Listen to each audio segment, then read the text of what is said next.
اور اس کے خلاف یہ ایک افسوسناک کام ہے، اور اس سے زیادہ افسوسناک کام دنیا اسلام کا رد عمل ہے۔ ہمیشہ کی طرح چند ممالک نے اور چند شخصیات نے اور چند گروہوں نے اور حزبوں نے مذمتی بیان نشر کیے ہیں۔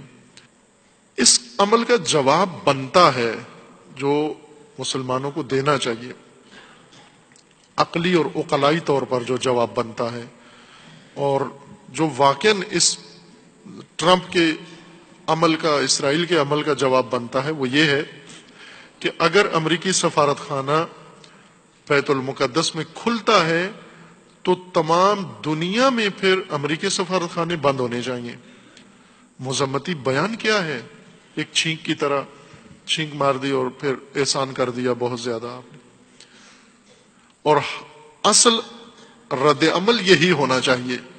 اگر یہ رد عمل نہیں ہوا، باقی کوئی بھی رد عمل قانع کنندہ نہیں ہے کہ تمام دنیا کے اندر امریکی قونصل خانے اور امریکی سفارت خانے پھر بند ہونے چاہیے۔ صرف اسرائیل میں ہو، اسرائیل کا سفارت خانہ امریکہ میں اور امریکہ کا سفارت خانہ یہ اسرائیل میں ہو، دو ملک آپس میں تعلقات قائم رکھیں، باقی دنیا سے منقطع ہو جانا چاہیے۔